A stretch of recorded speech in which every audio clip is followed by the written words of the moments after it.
Well, friends, welcome back to the Bold by Choice podcast. And family, today we are celebrating a milestone moment. It is America's 250th birthday coming up, and we are very much excited about it, as I'm sure all of you are preparing your home and family celebrations for the 4th. And one thing we want to talk about is that the 4th of July in 2026 invites us to look back at one of the boldest declarations in our nation's history. The belief that people could imagine a different future, name a set of shared ideals across lines of difference, mind you, and take responsibility for building something new. And I am actually really excited to unpack this story and this celebration with my dear friends and colleagues, Don Cooper and Dr. Jim Goenner. Welcome, you guys. Vashaunta, it's great to be back. Let's rock this. 250 years. We're not going to get to do 500, so we should make this one great. We won't be here. Don, I'd love to come to you as last week when we were talking, set a really beautiful stage for how we could approach thinking about our birthday celebrations. And I'd like to give you a chance to help us get started here. Sure, thanks. And it's great to be back. And it's really great to be here talking about the 250th. And a lot of times in the charter world, we think about our work kind of in isolation, if you will. It's true. We are a movement. We're a big movement. But a lot of times it's people just doing things on their own in their own schools. So being connected to purpose through the movement and also being connected to purpose through the Declaration and through our shared American values is really important too. So stepping back, what was the Declaration? And it was a statement of principles. It was justification for why we were going to embark on one of the greatest experiments in the history of the world. And that is the experiment of self-governance. Can a free people govern themselves without a king or some other authority on top of them? And the answer is yes. We've been doing this very successfully. And in fact, America has been, an incredibly consequential model for the rest of the world. America has not just proven that we can govern ourselves here, but it's an idea that's really spread. And chartering is an extension of that idea. It's that we, people in communities, can come together and create schools that meet our different needs. And just like America is a big country with lots of different people and values that has proven that we can live together in relative peace and harmony for a long time, the charter community is very much like that, where we've proven that with people from different backgrounds and different values can come together and form schools that are right for them. So chartering to me is a uniquely American phenomena. It's the sort of thing that I think is really important to reflect upon on the 250th and also just contextualize it within the broader shared values that we have as Americans. Don, I love that. And I love that we're doing this, right? This isn't our normal thing. This is a special edition for the 250th birthday of America. And that's special. And it's the 250th birthday, really, of a Declaration of Independence, right? That piece of paper that got sent over the pond to King George.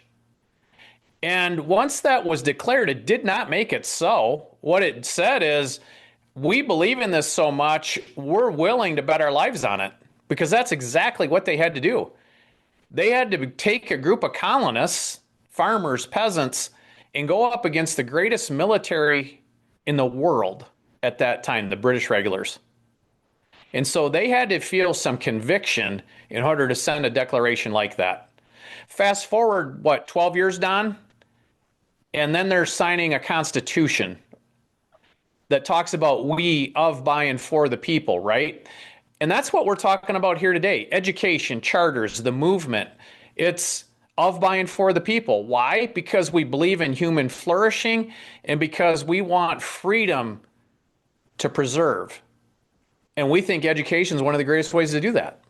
Yeah, Jim, and I think that's a really important point, that the reason we declared independence is because we want people to flourish. This is not self-governance as an experiment in itself. We think it's a way to lead for happier, more fulfilled lives. And in fact, the What's arguably the most important sentence ever written, certainly the most consequential sentence ever written, we hold these truths to be self-evident, that all men are endowed by their creator with certain inalienable rights, among those life, liberty, and the pursuit of happiness. It's really notable that it ends with the pursuit of happiness, that it's not what other political philosophies rely on of property or, stuff, if you will. It's that there's a greater end out there, and that's human flourishing. Well, if I can Mhm. say what was revolutionary is they said that our rights come from our creator, not from government, That's right. Mhm. because That's right. all rights came from the king That's prior right. to this radical experiment. Huge break with history and tradition, and Mhm. that the king is the sovereign was the one who gave us rights. But now we recognize them to be inherent in people. It's just what we're created in. It's really interesting because Thomas Jefferson was asked about 50 years later where he got the idea from. Where did the sentence come from? And he was really modest. He just said, this was just kind of a way to capture the spirit of the American mind at the time. Essentially that the ideas were just swirling around out there, and all he and the committee did was put them on paper. So that's certainly a very strong statement in humility, if you will, from Jefferson, but also just a broader reflection of what people were thinking at the time, too. Well, You it know, also shifted the power, the focus, the rights to the individual Mhm, away from government, away from institutions. And mhm. that's part of what we've been advocating as the charter schools movement, our bold by choice, is that every student has dignity. Every student has gifts. And our job as educators is help them discover those gifts, believe in those gifts, nurture those gifts, sometimes before they believe them and see them. But that's what education is, right? It's drawing out, it's elevating, it's uplifting. And that's why we want every single kid to be prepared for success, whether they choose college, work, or life, right? We're all going to choose life to some extent. And so our job is to get ready to live that and pursue that happiness. and it dawns on me that the Declaration there are many pieces that come out of it. Yes, it was about breaking away from something. But when you break away, what you do is you open this opportunity to build the next thing. And we talk about what it means to be bold and to take on the responsibility of building something new. So we can get right at what Jim just mentioned. How do we pursue our own thriving? How do we pursue pathways where children can then thrive as adults? And so, Don, I guess my question is to you, what about chartering really teaches us that this responsibility comes with the freedom, comes with the flexibility, comes with the autonomy? Yeah, so chartering, kind of like the United States itself, with the freedom to self-govern also comes with a lot of risk too, right? So the Declaration does not guarantee that people will be successful. It does not guarantee that people will be happy. Okay, so in a lot of ways, if you think about what the Declaration says, versus what it does not. It doesn't say we hold these truths to be self-evident that government's going to educate our kids, that we're going to, right? It does not say that we're going to have a military. You have a right to security. It talks about broader individual rights on things. Everything that came after the Declaration, the Constitution, all of our laws were ways to kind of implement what the Declaration said. But what it actually said are these timeless universal rights that can never be changed on things. So how does that compare to chartering? Right? In chartering, we are working to implement the Declaration in a lot of ways. So a charter itself is an instrument. It's a legal document, much like the Constitution, where we're taking these timeless, enduring American principles that we want people to flourish. We want them to be happy. The concept of equal dignity, the concept that individual communities and groups of people can direct their own educations, fulfill their own needs. That is a direct extension, in my mind, from our founding principles. Now, Jim, I actually want to ask you this question because I kind of know where you're going to go with it. We talk about a charter is more than a legal document. A charter is a promise. It is the permission to operate, but it is the promise that we are making to our communities, to our students, to the folks who work at the school. And it's very public promise, right? And to all of those people. As we think about our 250th birthday celebration, what does that promise mean today? Oh, Vashaunta, there's so much in that, right? The Declaration was a promise, but it's got to be lived. That's why I love the Broadway Hamilton, right? I can hear my kids singing the songs, but there was the great song when King George says, "You're on your own and you'll be back," right? Because now you've got this freedom you wanted, you got this independence you wanted, but it comes with great responsibility, great burden, and you're going to want to come back to me because I'll take care of you. And so I link that to charters, right? Chartering is a promise. And it says we're going to make education work better for kids, for taxpayers, for teachers. People are going to have choices. We're not giving everybody the same. What we're doing is giving people opportunities to match up to their passions, their interests, their ideas. And that's a big shift, but it's like a promise. It's like a declaration. Saying it doesn't make it so. You got to prove it. And how do we do that in our world? We got to prove it together. We need schools, boards, authorizers, funding community, support organizations. We all got to come together and have these shared visions and values with expectations of what does greatness look like, so that it isn't just a declaration, it isn't just a goal, it's something we live, and kids can experience that, families can see it, and now all of a sudden that makes us stronger. Right? And that's the idea of the great American experiment. It's not that the Declaration made it so. In fact, when they wrote the Declaration, it wasn't true, right? But what it's about is can America become? And that question is what's before us today. And why are we in education? Because we believe education is a great way to help answer that question to the good. Vashaunta, if I can add there, Jim's absolutely right. The promise of the Declaration was not immediately extended to all groups. I mean, we know that.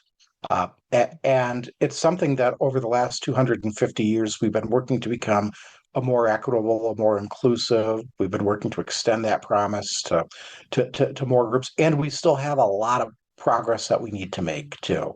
Mhm. So one of the beautiful things about America is that when we accomplish one goal, we tend to set our sights higher and start looking for what's next. What else can we do? How can we improve? How can we get better? I think that's true in the charter community too. Yeah. That as we accomplish something, thinking back 30 years ago or 20 years ago, we were trying to wrestle with things that were pretty basic compared to what we're doing right now. Is it possible to offer transportation? A lot of schools just didn't think that was available. Now we know that we can do it. So all of the early, things that we were trying have proven to work. A lot of them have proven to work. So that just continues to extend the promise as we set our sights higher and include more people within this. I love that because that was this perfect segue. So I think about we look back in order to help us plan for the future. And this concept of like building on and building for the next generation. So think about this birthday we're having as also a handoff. When students look back 25, 50, 100 years from today, what do we hope that they will say about this time? We're us, right? We're the adults making these decisions. What do we hope they say about what charter leaders in this time did to set them up? Bashan, I want to come right at that. In what's been called the one best system, the thinking was that you could create the one best system, kids would be assigned to it, standardization, professionalism, scale would lead to greatness. And what we came to realize, it led to sameness. What we're trying to do in the charter world is organize differently. We're trying to organize around students, their human dignity, their gifts, their futures, and to help them flourish. And much like the Declaration, it's a different direction. It's a different mindset. It's a different American mind. It's instead of the one best system, it's going at how do we create a system that works for each individual? So one of the things that I think is going to be really interesting in 25 years is the things that we consider to be hard right now that we're struggling to implement will just be obvious. in 25 Mm-hmm. years. Okay. Mm-hmm. So again, going back to the Declaration, we look at the sentence of we hold these truths to be self-evident. At the time that was truly revolutionary. Now we look at it and say, well, of course, you know, Mm-hmm. why would we even think of a king? Countries that have a system like that, boy, they're sure out of step with the way the world is going. So it is obvious to Mm-hmm. us, and those were big things at the time. A lot of the civil rights that have occurred after the Declaration, which were struggles, hard-earned struggles. Today we see, well, of course that was a bad thing, or of course we needed to extend the promises of the Declaration in different ways. So I think in 25 years, all of the things that we're struggling with is a movement. The fight to grow and expand and help more kids, and the things that we're trying for more personalized learning and connecting with more communities, and schools that reflect different values because we're a big country and we can all live together in different ways. 25 years, kids will say, well, of course that's what we should do. Yes, obviously we are. So I'm very hopeful in the future, and I'm very hopeful that for all the people out here who are trying new things, that they'll take comfort knowing that history is on our side with this. Mm-hmm.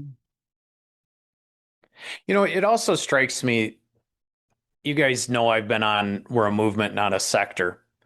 But movements build, movements grow, movements adapt. Movements have a purpose. And it's just such a different way. And if you think about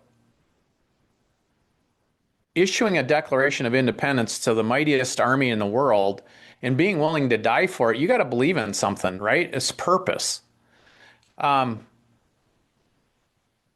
That's what's going to drive great education for kids, is people committed to purpose. And that purpose is bigger than any one school, any one person, any one founder. It's something we all want to be part of, something bigger than us. Sometimes we call it the American dream or the American spirit, but it's that can-do attitude that we're not going to rest until we've done the best we can for these kids. Mm-hmm. And, we're sitting here celebrating America 250, and there's so much to celebrate. And yet we also know it's a quest for a more perfect union. We're far from perfect. And so who carries that forward? Well, we do. But also, if you think about the next 250 years, the leaders of that are sitting in today's classrooms. And so what we do with them today, the ideas we give with them, the preparation, the love, the care, that's going to matter to the future of this country because they're going to carry it forward. Jim, someday soon, I think we're going to have our first charter alum as president. Yes, indeed. They're taking over businesses, they're serving on boards, and we're going to have some governors. We're going to have some presidents. And, that's the proof of the product, right? Mm-hmm. And boy, I sure hope when they rise to those levels of positions, they have the education and the formation and the character to lead well. Yeah. Yeah. Well, in my family, I'm not going to say this happens with every family. I'll speak for myself. When we have a birthday, there's a moment where the cake comes out, the candles are lit, and the birthday person is allowed to make a wish. And that wish can be silent or verbalized. So before we conclude, I'd love for each of us to just share what is our wish that we want to put out into the ethos. Oh, Vashaunta, great question. And if there's one thing that I think we should be doing at this birthday, that's recommitting to our shared American values, because our values are so important. They guide what we do. I know boards in many charter schools that we work with spend a lot of time talking about their values and their vision. Their values are more important. And it just is just always striking to me that the Declaration is a promise, but it is also those shared values. So I hope we're spending a little bit of time this weekend thinking about the Declaration, then, what it means to us today and how that connects to our values in the schools that we all work with. I love that. It's super connected to my wish. My wish is for us all to practice even more courageous listening for where we do share commonality and where we can work together. And my back end of that wish is that I also hope that we all relax our egos and truly consider students in every conversation, every meeting, and every decision that we're making? My dream is that we really center on the human dignity of each individual, in our case, students, and that we help them discover their gifts. We help them understand why being born in America is a precious opportunity, and that our job is to steward that well, to preserve freedom and democracy, and to spread it around the world. Why? Because we believe in human flourishing, and we want every human to flourish, no matter where they are in this world. Absolutely. Well, listeners, we thank you for listening in on this very special episode. If you have not already, we encourage you to hit that subscribe button. Make sure that you stay with us along this journey. And happy birthday, America.